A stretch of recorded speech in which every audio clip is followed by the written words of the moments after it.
Thank you, my lovely. Okay, so welcome to those of us who follow on LinkedIn. This is QT Conversations. It's a lovely, open-ended, rambling exploration of what's on our mind. And we've opened this meeting late today because we've just had a really sort of generous, high trust, personal conversation that is part of what we do around here. We support each other as people as well as practitioners, and that's really really important because as a Jacqueline, our supervision circles coach mentioned to me last week, we are our business's greatest asset. So there is nobody making money in tutoring in our business if we are not feeling well. So feeling well comes first. But the content and the conversation for today is actually about World Book Day. I don't know if you saw this morning, lots of little people going off to school all dressed up. Yes, I know. I saw a bell, and I saw lots of costumes that I didn't name, but my 14-year-old daughter went as a character from The Bell Jar, Sylvia Plath, which I've not actually read, but it gave her an excuse to wear pajamas to school, so she was very happy with that. What did you guys see? Go ahead, Claire. Not locally, but if you watch BBC Breakfast, there was Yes. a reporter in a local school and he asked a child, "Why do you enjoy reading?" And the child said, "Because it makes my brain go on holiday for a while." And he said, "That's a lovely thing to say. I really like that you said that. Did you come up with that yourself?" The child went, "No, my teacher told me to say it." Which I Fabulous. thought was Anyone? great. Fabulous. I love that they left that in. Brian, go ahead. No, you unmuted No, yourself. I wasn't asking to speak. Sorry, Not I at was all, just not at laughing all. about it. Yeah. So, World Book Day, when I was in primary school, I used to run a readathon, which was delightful because for the whole week, we just had an excuse to drink hot chocolate and bring in our favorite books. And I got parents and grandparents in to get involved, and lots of photos of people, of children reading in unusual places. There was twins who sat, one in the washing machine and one in the tumble dryer, which was a fabulous photo. And we had such joy. So for me, World Book Day is a really interesting exploration, and it's nice to focus on children reading. If Caroline Hudson was here, we'd have her go off on one about oracy and the importance of speech and language and the development of that. The way that I shared book with my kids, my house is full of books, you won't be surprised. In every bedroom, there's one of these, and under every pillow, there's a stack of books. And I always know that when my children fall asleep at night, because I hear the thunk of the book that they were reading falling on the floor. So, so honestly, my life is punctuated with books, but our favorite thing in the world was audiobooks. And I have a friend whose 7-year-old is really, really bouncing off the walls with extreme ADHD, has only just been diagnosed.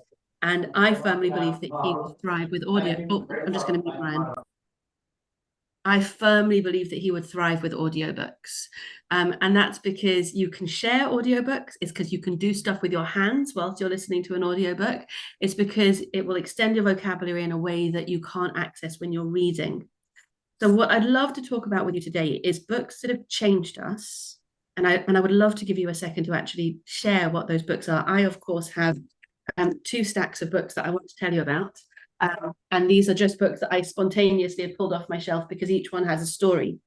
But I'd love to start with opening the conversation about what books have changed your life and the way that you think. And if you can tie it to tutoring and to your students, so much the better. Claire, you're scowling, so I'm going to go for you first. I know. I can't read books anymore, and I can't do audio. I just fall asleep. I'm so tired, and I've really struggled. I love books. I love reading, and I've got. Hang on, hang on. This is the book I'm reading at the moment. Oh, good. Yes, you are. I've got one of those here too. Have you got that? I've got this one. Ah. I tell you which one I think is interesting. I can't find it. I've got one on women with ADHD, which is really powerful because the presentation is totally different. Yeah, I know. Well, tell me that about that one. But look, I've literally only got like halfway through, Well, and it does look a bit difficult, doesn't it? but I just don't. I think with hectic life and everything, but the audio, that'd be amazing. But I can't listen to audio books. My brain just goes off. Really? And then, Yeah, a friend of mine many years ago who knows I love Terry Pratchett Yes, me gave too. me a little About you. iPod thingy bob, so I could listen to Terry Pratchett while I was out walking. Yeah. And I had to give up because I'd turn it on, and within 5 minutes my brain had wandered yeah, Okay. because I was outdoors. Oh, And Yeah. even if I'm indoors now and I put a podcast on while I'm cooking or something, I realise that that something's got my attention, even if it doesn't, if I'm not doing anything, cognitively intensive, my yeah, mind has kind of drifted off, and I have to go and hit the, 10-second or 15-second rewind and yeah. get and I'm kind of recap better it. with podcasts, I think, because I know they're shorter. Yeah, and when I go running, but my running time is my brain to defuzz time, and a podcast is really good. It keeps me focused. But a reading book now, I'm terrible. But I am trying. I'm trying to read a bit more. why? Why is my brain terrible? No, why are you trying? Because I'm interested. I want to read more. I used to Why? read loads. Okay. So, and now I prefer to do a Sudoku, to be honest. Yeah, no, I totally hear that. And there's no shame in it. And I genuinely am asking why, because we're all different. Yeah.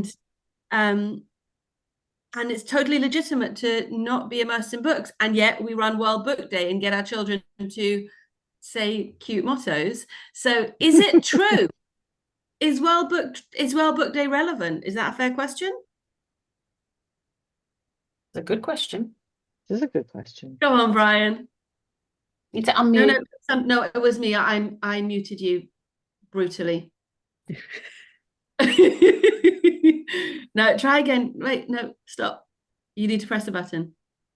Right. Still can't hear you. Can you hear me We're now? very Okay, good at fine. lip reading. Yeah, just a couple of thoughts. I think World Book is a great idea.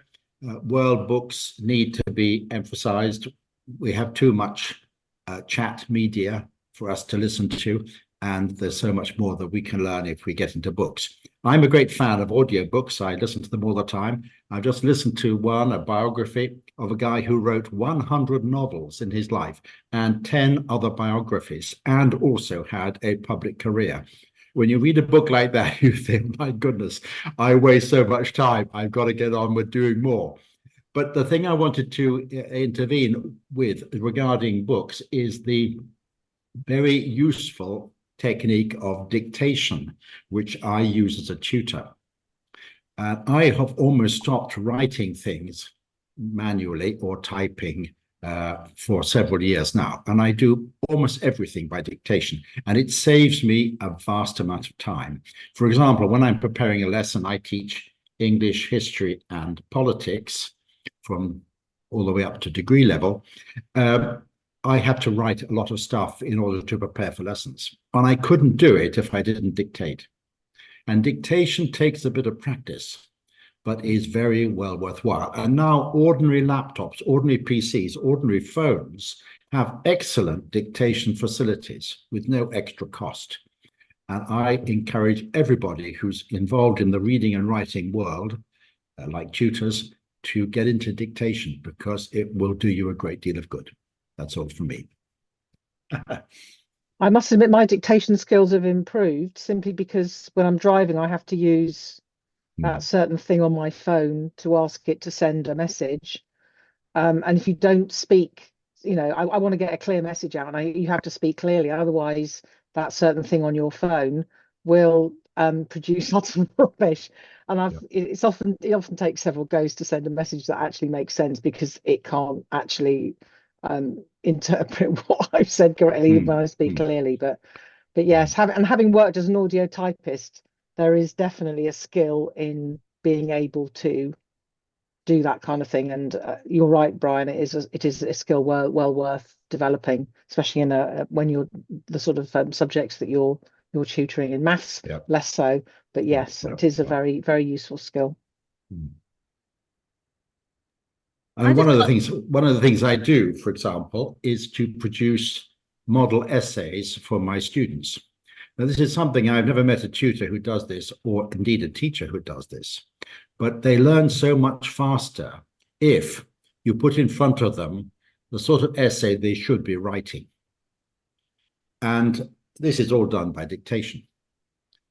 And I find that they come on so much faster if you show them how to do it rather than simply tell them how to do it.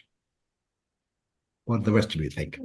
Yes, and also then picking apart a good one as to why it's good. Yeah. So it's all very well presenting it, saying this is good, but letting them discover for themselves why it is. Yes, a very, very powerful form of learning. I agree, Brian. Yeah, for some reason, teachers have an inhibition about doing that, even showing the class the best essay written by members of the class when the exercise is over. This they find very difficult to do, as if the class members were in competition with each other, which they are not. Every single member of a class could get an A star in their exams. They're not in competition with each other for a limited number of A stars. They're in competition with the rest of the cohort, certainly. That's thousands and thousands of people. So I always wonder when I talk to students why teachers don't take this shortcut to excellent essay writing, but they don't. Tutors can do that, of course.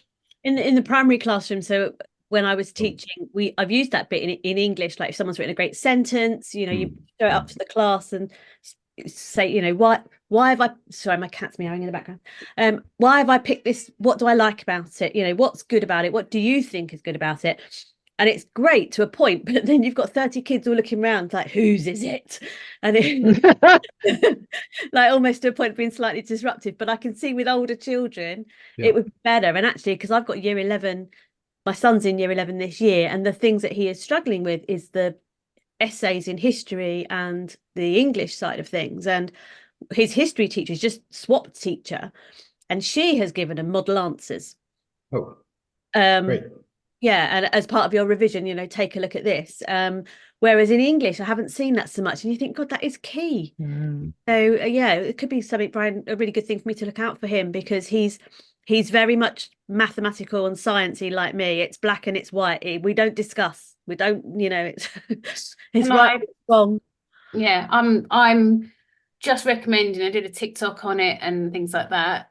Chat GPT. Lots of people struggle. Science teacher. Yeah.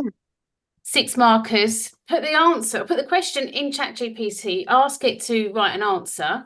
Then copy paste it on the paper. Get the mark scheme, and you be the examiner. Yeah. You say whether that's good enough, and then it teaches them as well how to. Yeah, mark. I was about to say they like need to have a clear understanding of what success criteria are in Then they get a library of 6 markers done. Yeah, in student speak, not necessarily in mark scheme speak, but yes. I really like that idea that you've just come up with there, because ChatGPT is not faultless. And I use it a lot to create resources, but I have to check every single question. I'm a maths tutor, and it often gets them wrong.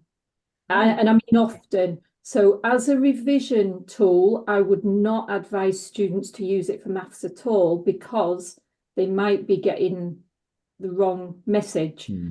But what you've just explained there, where they copy and paste it and check it against a mark scheme, that actually sounds a really good idea. Yeah, I've just done TikTok on it. Sorry, going back on what Brian was saying, the difference between teaching maths and English, it wouldn't occur to me to not model an answer, because in maths, obviously, it's a very technical thing. And you can't sit there and say, well, if you add to the left-hand side, you've got to add to the right-hand side as well. And if you divide on the left, you actually have to physically do it and show them. And if you ask a child, do you want to have a go at that, or do you want me to do it for you first, and then you have a go at it? I bet you 9 times out of 10, a child will say, you do it first for me. Absolutely. Always model, and just then gradually give them to do a bit more to do, a bit more to do, a bit more to do for each one. And it's building up their confidence. And it's lack of confidence. Yeah, Um, because I can often do that with a question and I'm doing the writing, but I'm saying to them, and what comes next? Yeah, But yes. they're not having to do the writing. I'm also maths for those of you that don't know me. And so they're not doing the writing, but they're telling me what to do. And again, that's a different way again of embedding their Yeah, learning yeah, absolutely. whilst having it modelled. How else can we use ChatGPT then? Well, if I can suggest something, I suggest it's a tool for tutors to use, but I wouldn't encourage the students to go diving in there because of the difficulty. Claire in the green jumper, because there's several Claires here, Sorry. was suggesting. I wouldn't suggest, certainly for my subjects, for the essay writing subjects, I wouldn't encourage students to go diving in because they might pick up incorrect information or information that is lacking important It points. must always be checked. But Yeah, even yeah. my youngest, she's 15, and I said, right, you've been asked to research something. Go on ChatGPT and ask ChatGPT what is there available, and at least that cuts out a lot of hours, and she can focus in on those things and see what they do and go from there. It kind of helps structuring and getting that basic information. I wouldn't say copy paste, that's your answer. Never, never. But it certainly helps to focus and to find interesting stuff that you might not generally find. Don't know, but yeah, I'm trying to see see how I can use it to its advantage and not. Yeah, we don't do cheat. No, there's no cheating. I was just looking there at a question I asked it. Basically, I wanted a graph, and I asked for some data for negative correlation, so maths people will maybe understand that. It gave me temperature and ice cream sales. In this scenario, the negative correlation could suggest that as the temperature decreases, the sale of ice creams tends to increase. This makes sense as people are more likely to purchase ice cream on hot days compared to cold days. That's what ChatGPT came up with. So, yeah, you do have to be really careful. Yeah, My husband's a Portsmouth football club long standing fan. He knows everything there is to know about Portsmouth. I'm not kidding. He's got photographic. He knows an awful lot of stuff about an awful lot of stuff, and not just Portsmouth. Anyway, so I put some stuff into GTP, whatever it is, about Portsmouth. yeah. And I did it 2 or 3 times and gave it to him to read, and there were 3 or 4 things that it churned out, and every single one of those had a factual it was incorrect in some way. Yeah, you do have to be careful. Mm-hmm. It is getting better. So I was going to say, contrast that with my husband, who is a software engineer and does a lot of programming. He asked it to write coding script for him, and he says it's brilliant. He says it rarely makes a mistake on computer coding script. So, amazing. Yeah. Wow. So yeah, so there are good and bad things. And have we done? I put in a research project for blah blah blah, and it's come up with things, and I do it for my social media posts and all sorts. So, but it'd be handy. Well, it'd be interesting to know what it does for an English essay. Anyone English? English teach English? No. I Or teach any English. other? I do. Yeah. Have you? It might be worth trying it out. Oh, I've given it a go. I mean, Yeah. I've asked it, English literature questions, but the answers have not been suitable to put in front of a student unedited. That they have to be edited strongly, but they're not a bad way of starting if you're preparing a sample essay for a student, for example. You can start perhaps with an AI originated text, but then you've got to work on it quite a lot yourself. Yeah, it's got, as I said before, it's about a lot of time, but you still got to do a bit more. Yeah. There's nothing as scary as a blank piece of paper in front of you. Yeah. Definitely. Welcome, Georgina. Morning. You've missed some cracking stuff. Yeah, We were already off gave me a topic. summary in the chat, and I was like, how have we covered so many different topics? Yeah. Well, Julia started us off with World Book Day, Yeah. and did raise. I think the question she actually raised was, is World Book Day still relevant? Should, because Claire was Wilshire was talking about how she's actually struggling with reading, although she wants to do it because, you know, and I have the same issue. You pick up a book and it's actually a very good soporific. Is it something? Is World Book Day still relevant, valid? Is it still something that we should be investing in? What? Blows my mind that that question came from Julia. I don't. I know all her books. Surrounded by books. Yeah. That'll be a yes then. I teach maths and science, and I still would encourage all of my students to read literally anything that they can read, because just the process of reading is educational, whatever you're reading. Yeah. And I make my students read in my tutorials all the time. I get them to read the question to me to focus them on actually reading the question properly. oh Yes. man, I can't And imagine. it's quite interesting then listening to them reading and actually picking up on other potential issues, struggles that they may have that they may not even be aware of, which is quite interesting. Yeah. Well, I've definitely picked up some stuff from my dad, because my dad said to me when I was very small that he passed on lots of his house is very much like Julia's. Well, I guess my family house is very much like Julia's. Every single wall is a bookshelf. And he said to me, if you go into somebody's house and you can't see books, you should be suspicious. You know, I actually didn't go out on a second date with somebody because for that reason. Yay. If you come into He my also had a house, Hieronymus Bosch poster on his wall, so I thought, come into my house, there's no books in the main house. The loft is stacked full of them. We don't have the space for them, so we just keep them all in the loft. So it would look suspicious, but honestly, it's not. And me and my husband have both got Kindles absolutely rammed with hundreds of books to read. So I have this thing that I tell my 14-year-old at the moment, which is that in our day, there were fewer books, right? And it sounds silly to say, but like, you know, books were more expensive. My house is full of books because of the book people, RIP, who were the absolute best. And every time I took my kids on holiday, I ordered a load of books to arrive in the holiday cottage so that they always had this treat of new books. And that's how I amassed so many. They do cost a fortune.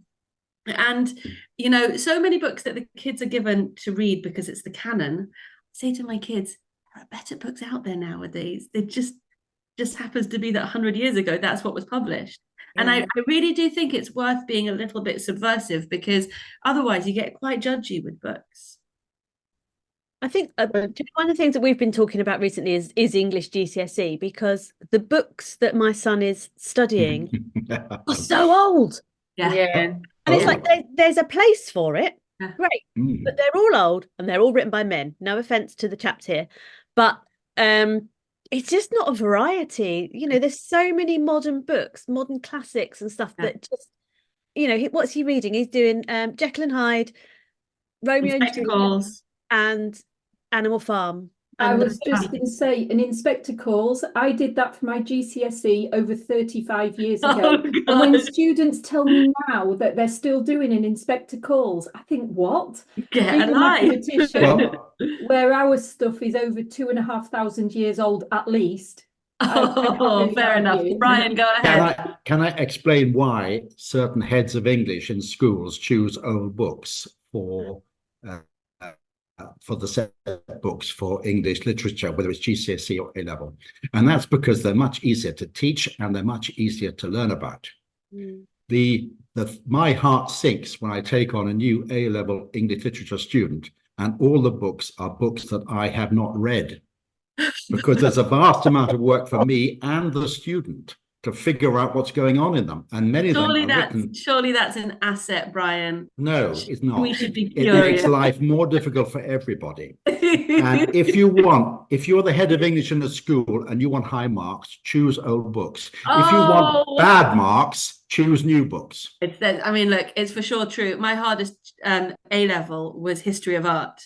Because it was more difficult. It was way out there. The subjects that people have been teaching forever becomes easier to teach to the test. And Georgina, I know, has a lot on that subject. Do you want to hear a fast track of all the books I stacked up to show you? Yeah, go for it. Okay, Get us back on track. come on. Oh, What's that? Tell me what you think. House on Pooh Corner. I'm Good assuming stuff. that's the English, not the Latin version.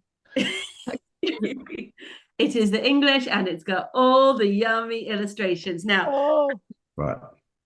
why do we share a book like this with our kids? Because it gets them thinking, because this is really a philosophy text, isn't it? It is so thoughtful and interesting and funny and clever, and not at all like Bob the Builder. It is something really, really rich, and my husband and I loved sharing it with the children for exactly that reason. So if you've got little people in your life, share Winnie the Pooh with them, because And you can actually go to the bridge where they played Pooh sticks. Can It's open you? to the In public. the Ashdown, Oh in the yes, Ashdown and it's in a Forest, wood, yes. and it's not far from where I am now. You can Where are go you there. now? It's free, and you can go and play Pooh sticks yourself. I love that. on And do the you know bridge. that there was a real bear Yeah, I guess there was. Yes. in London Zoo? There was a real Winnie who was a bear who was brought over by a Canadian soldier and left in London Zoo when he went off to war. And Christopher Robin really did go and visit him there. And he was called Winnie because of Winnipeg, where he came from. There you go. Brian and I are on the Yes. set. Okay, Wow. this one, The Long Walk to Water. Has anyone seen this? Nope. This is a book written on two timelines based in Africa about two children who struggle to access water. One of them lives through a war zone, and the other one is a girl who doesn't manage to access education because she's always walking for water for her mum. And for me, for World Book Day, that's a book that teaches children how to reflect on worlds outside their own. It's an absolute beautiful book. And of course, it ties up beautifully in the end. Claire Wilshire and I both agree that everybody needs to know about ADHD because we've all broken our brains recently and we need to know what to do about it. This is one of my favorite business books. It's called Together is Better, and it's of course by Simon Sinek, but it is entirely a picture book. And it tells the story of a boy and then a group of children who decide to imagine a better playground. And then they go back and they bring all the other children back over with them. And the message of Together is Better is let's imagine a better world and build it together, which is I think what we're doing here. I grabbed this at the Waterstones counter because that's where they put books for people like me to buy by accident. But Neil Gaiman knows what's what, and so does Chris Riddell. And it's true that art matters. And in a world where our children are taught to revise and write for exams, reminding them that they can be jolly well whatever they want to be, and that's what the world needs from them, is a very, very awesome thing. It's a kids book, Julia, that one. It is an everyone book. To be honest, it lives in my bathroom. Yeah, no, I understand that. Yeah. This is a stunning book. Have you seen Dr. Julie Smith's videos? So I've she seen it. Yeah, I've yeah. seen it. So if you're not following her, you should be, because her videos are the best insights into mental health I've ever seen, and she performs them. So she'll give you little visuals that really, really bring an idea to life. This is a sort of collection of all of her insight. It's so blooming good that when you read it, you're like, yeah, no, that's obvious. It's that good. So this for me is it's the most comprehensive, accessible read on mental health that I've ever come across. Why has nobody told me this before? So I highly recommend that. The Teacher Gap explains why teachers are leaving our schools and why they've been doing so for decades. It is crazy insightful. And Becky Allen is a mega clever person. So well worth your time if you want to understand what's going on over there. The Reason I Jump is a beautiful book written by an autistic person about the experience of being autistic. And my daughter and I read it about 4 years ago, and it has informed our thinking consistently. This is an absolute gem of a book, The Reason I Jump, by Naoki Higashida, with an introduction by David Mitchell. Hang on. Reason I jump. I'm Is just it right? taking I'm taking screenshots of all these, and I've if got necessary, I'll post-it go notes. back and watch the I recording. love you Oh, guys. I've screenshots. taken screenshots as well. Of what's the name of the author? Sorry. Naoki, Naoki. You can always watch the recording to get the Higashida. books. Shall I do you? Shall I do you some? I'll do you a photo of the stack of them and put it on the WhatsApp group. Yeah, that'd be good. Perfect. Because I love you. Ready? Yeah. Also, I really love that you care. That you care. I mentioned to you last week, Seth Godin. We did Seth Godin's The Dip in Book Club. This is the Bible on how to build a business that is built for the future. So a community-based business that is socially minded. This is the book, and it's so ironic that he calls it marketing, because really what he means is just be a jolly good egg, and people will want to work with you. How's this for a curveball? Okay, there's a few things about easy peasy, awesome, pawsome, dog training for kids. Okay, so firstly, this author also created a puppy training company. And when I needed a puppy trainer, I went to them, right? It is lovely to have a book that is connected to a group of people. And that's hopefully what the Qualified Tutor book will do for us. But also, I have found that it has taught my children to empathize, because it's basically a parenting book for kids, right? Because it teaches them to interpret what the dog needs and to respond to her needs before they get off the sofa, because she's telling them what she needs. And I find that so beautiful that it's stretching their brain. Brian, All behaviour is I just- communication. Understood the concept. I thought it was because I've always maintained having two young, well, the big boys now, when they were little, I used to say they were like dogs and they needed walking twice a day. I thought that was a book about treating your children like you were training a there dog. is one of But those. now I understand it's to get your kids to train your dog. But It is. perhaps the book, I'm going to write the other book.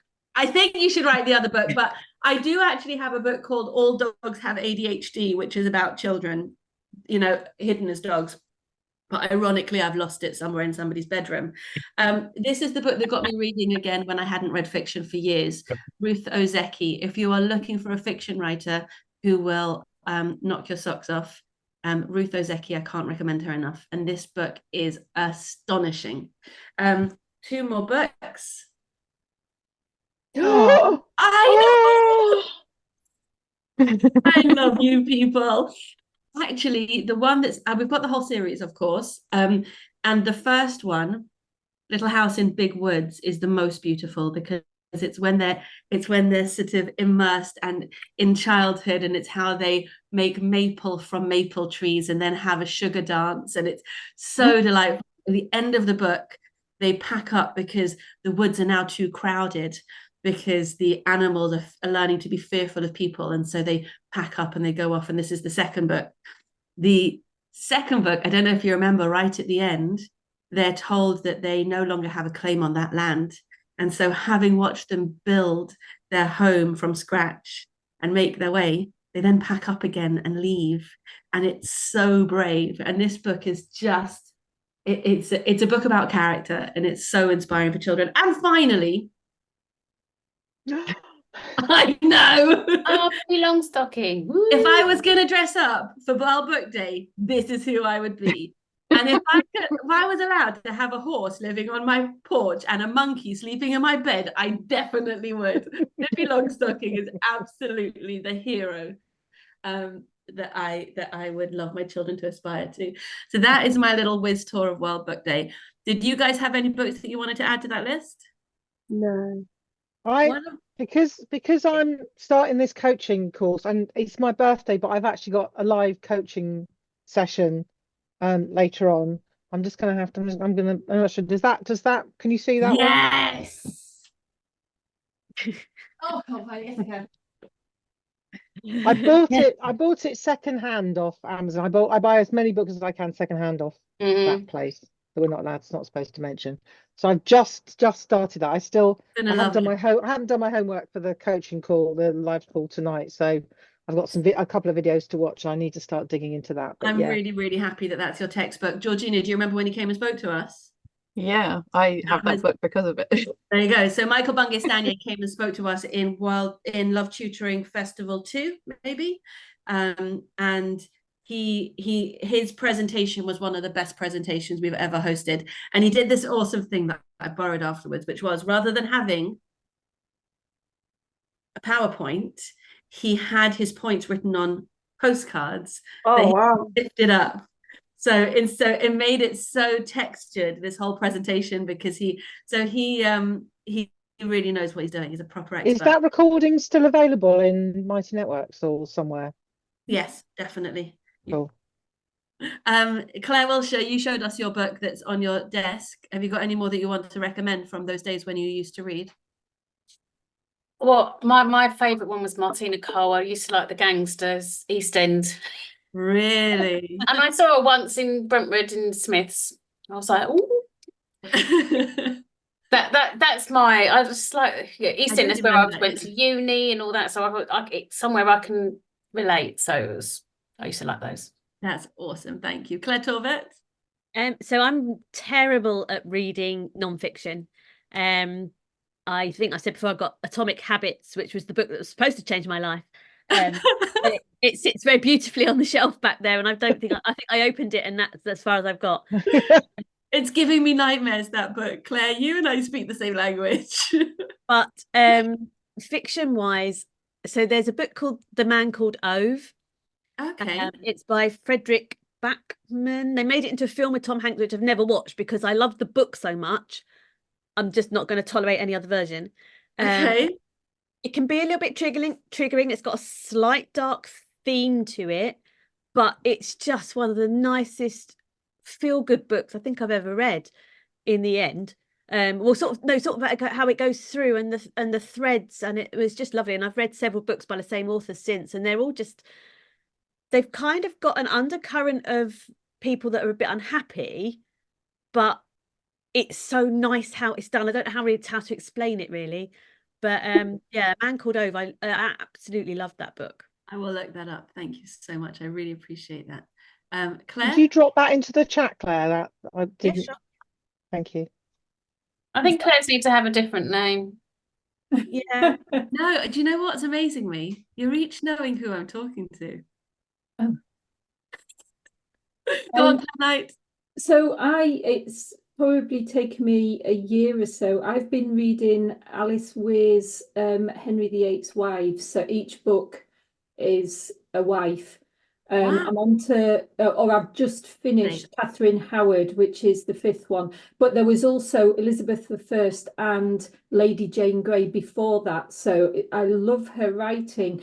And she's done all the research. And of course, she has to do a fictional narrative, but be historical as well. So at the end, there's always these bits are accurate. This bit is what I had to make up to make the story flow. And it's really interesting. And so there's the 6 wives. So I've got one left. And then there's Henry VIII. But the way she writes them from the perspective of the wife. So where you have Catherine of Aragon for a start, and Anne Boleyn comes into the picture, you're only seeing what Catherine saw.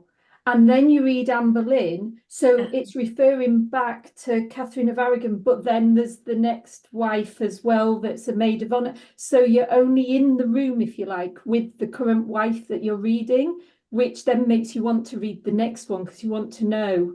It's like a puzzle, isn't it? And it all Yeah. comes together. So And when I actually thought that, I won't give any spoilers, but I actually thought Catherine Howard would be fairly mundane because she was only married to him for 2 years and she was beheaded. But oh my word, it was the most exciting one when I got near the end. Because it linked so many things from the past. And I thought, because that with Anne Boleyn, I was a bit disappointed at how much she'd made up. And I thought, oh, I'm going to be disappointed because she's going to tell me at the end that I made this up and I made that up. But she said pretty much the whole Catherine Howard story was as true as it can be. Amazing. And then once you read Henry, you'll have looked back on each of those characters because you'll see all of the wives. Yes. Could you tell us again in the chat, please, who that is? It's I'm not sure whether it's Alice or Alison Weir. Could you put it in the chat, please? Yeah, I'll I find think out. I think it is Alison. Right. I think. Kamal, can I call on you? One book that really has helped me a lot, especially in teaching, is How to Win Friends and Influence People, Really? Dale Carnegie. And I think some of the, I don't know if you haven't, I suppose everyone has read it, but the things really help you remembering names. That Oh, really very connect you. good. Listening, listen, actively listen, and also highlight similarities. You also have a connection Yes. with the student. That really helps. And praise, honestly, give them praise, but not don't give them a whitewash. Oh, you're brilliant, and they did a bad job, and you say, oh, you were brilliant. No, and find specific things when you want to appreciate them. Say, oh, you did this well. Your handwriting was good, or you did something, something like that, and encourage ideas and lead with respect to create collaborative and respectful approach. So and give them dignity, treat them with dignity as well. And these are things. Yeah. There was a story in that there was a boy. And he was blind boy, blind boy, and he, very, very hopeless. There was no future for him. But in his classroom, he said, Miss, I can hear a mouse. And the teacher said, oh, Steve, your hearing is so good. And just because of that, this boy had no hope in life. But he, because of someone said, oh, your hearing is good, he started learning the piano and learning music and everything. And this is what he became Stevie Wonder. Because somebody said something, always something good about them. So I use that, always praise, always say you're good. Don't criticize. Don't. No one likes to criticize. And don't criticize them. Say, you can do something better. I like Always the phrase that you used. You said honest praise. honest praise. Very Yes. nice. That's really Find specific things that they've done well. Don't just say, oh, you're a superstar or something. No, that's meaningless. They will not, it has the opposite effect. They will distrust you and you'll come across as condescending, patronizing, and fake. But if you say, no, you did this very good, you did this very well, that's simple. That'll make them also it'll anchor that good habit in them as well. Mm. And it works. I have a student. He's non-verbal. Yes. Whenever every little thing he does, I praise him. And guess what? Yesterday, normally I'm for a picture, and I say, if you ask him to say what's this, he wouldn't say it. But you point to where's the car? He pointed. Yesterday, he spoke. He said, I pointed it to him, and he said, what's that? And asked him, what's that? And he said, car. And that is Oh, such a big step forward. Just praise him. Yeah, just praising them. Praise them for when they do something good. Kamal, Yeah. you inspire Yeah, me. I was so happy. And the parents were there, and they were so happy. Yeah. Quick, Georgina, tell me your book. Well, the only book I have here is my own book, but obviously I can't say that. I just yeah, this is the best book I've ever read. No, the last lecture by Randy Pausch. He was a lecturer at Carnegie Mellon and was diagnosed with a terminal illness, and he had young children, and he wanted to use the platform that he had at Carnegie Mellon to leave something for his children. So he gave a lecture there that was about lessons he's learned in life, how to live your best life, which was about basically doing the opposite of what everybody tells you to do when you're a child. And it was so popular that it became internationally renowned and published as a book. And it is actually really, really What's the name of the book? Sorry, what's the name of the book? It's The Last Lecture. Okay.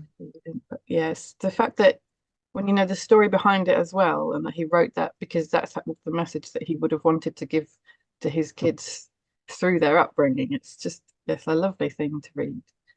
Fantastic. Right, I am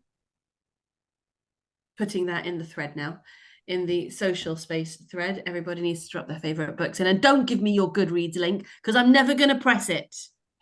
Don't give me your spreadsheet. Don't give me your Goodreads. I need you to adapt.